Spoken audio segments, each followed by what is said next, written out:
Tech Rundown.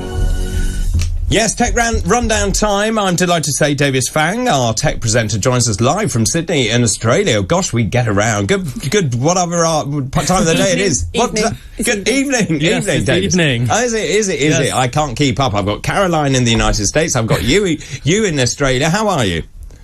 I'm fantastic. How are you, David and Renee? Are we good? Thank you very much indeed. Now, there's a lot of tech news this week, isn't there? And actually, this first story I absolutely love. Now, we've talked about delivery robots in the past, haven't we? The idea that these little robots that basically you order some shopping, for example, and they trundle around and they deliver it to your house. So tell us what the latest news is with these. Yeah, so we all know that delivery robots have really taken over the world, and finally they've reached the shores of the UK. Should we be terrified? I don't know. But we might be familiar with the Serve robots that are happening in California from a few weeks ago. They're electric robots that scoot around delivering supermarket items and also food items. And finally, they've come to the UK. So far, they're trialling in cities like Cambridge and also Milton Keynes, and they've basically collaborated with Co-op and Starship Technologies, and they're causing a little bit of havoc, let's say. Well, okay, so just pause. Hang on, let me just pause so people understand this story. So essentially, this has come to Cambridge in the United Kingdom. So you go to do your Co-op shopping, okay? And rather than it being delivered in a van, it comes in a little robot. A little box. A little box on wheels. A sandwich box on wheels. So it comes trundling along. Now, being Britain, of course, we have problems. So tell us now what the problems are that these little things are encountering. It's not just in Britain that they're having problems. In the US, for instance, we've seen these robots go through crime scenes, and also quite recently there's one that literally hit a train while crossing the railroad.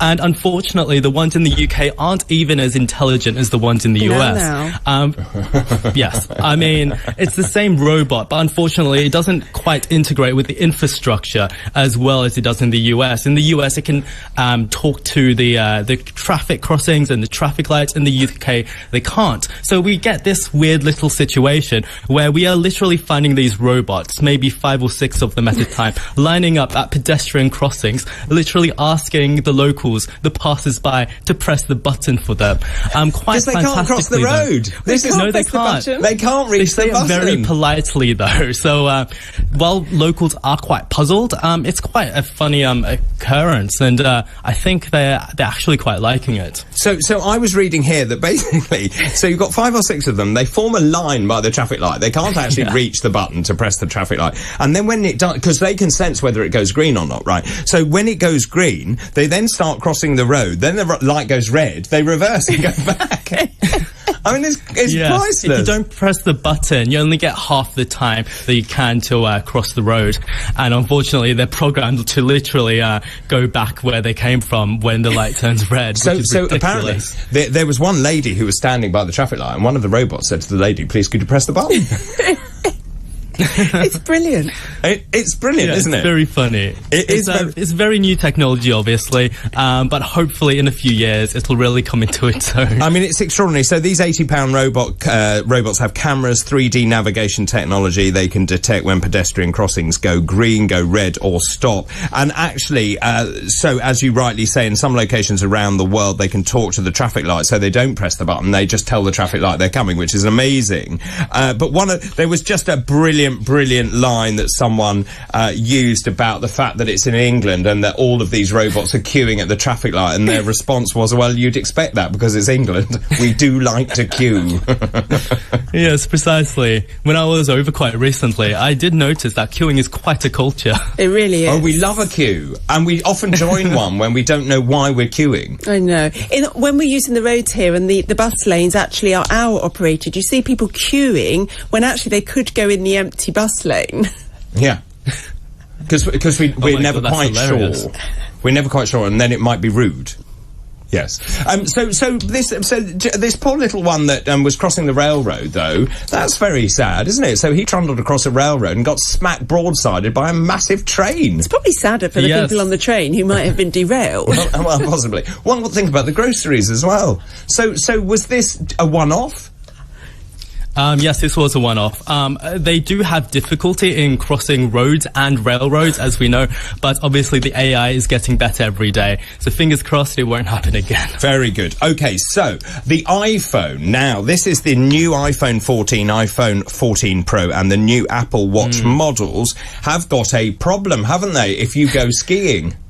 Yes, they do. So, iPhones and Apple Watches have recently been calling emergency services of their own accord, which has caused a little bit of a problem. I don't know if we are familiar, if we've ever fallen over, while having our iPhone with us or our Apple Watch, because there's a feature that was introduced a few years ago called called fall detection. And basically, it'll notify the authorities, if you fall. Now they've introduced crash detection. It's supposed to be very advanced. It's supposed to literally detect the atmospheric pressure change when your airbags go off.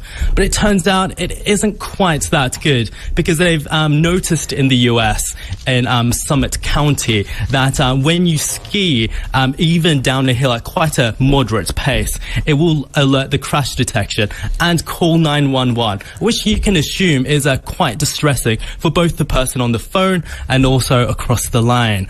And what's actually worse than that is that the feature will also alert your loved ones, your closest relatives and friends, telling them that you've been involved in a serious car crash, and then you'll have to tell them again that no, you were just skiing and had your phone on with you at the same time.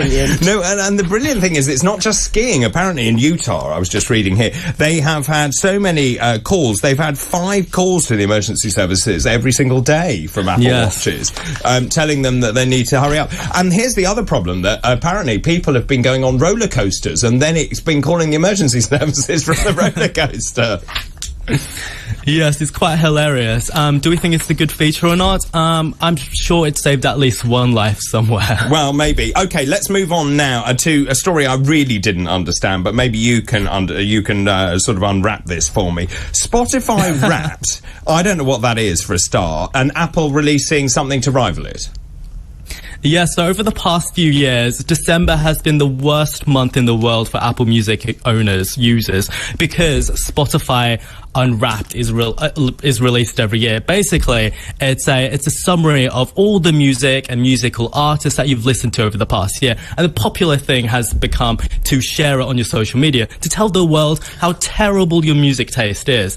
And obviously, being an Apple Music user, I haven't been able to participate until now, because Apple has released Apple Music Replay, which is basically the same feature, except not quite as good, because they've made it really difficult to share your music taste. Right. It gives you all the figures in like single pages, which sort of defeats the whole purpose.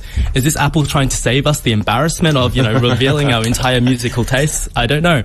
But I don't know, might be thinking of switching to Spotify. Maybe Apple are doing the world a favour in not allowing people to share their music tastes. Yours will be terrible. Thank you. Won't they?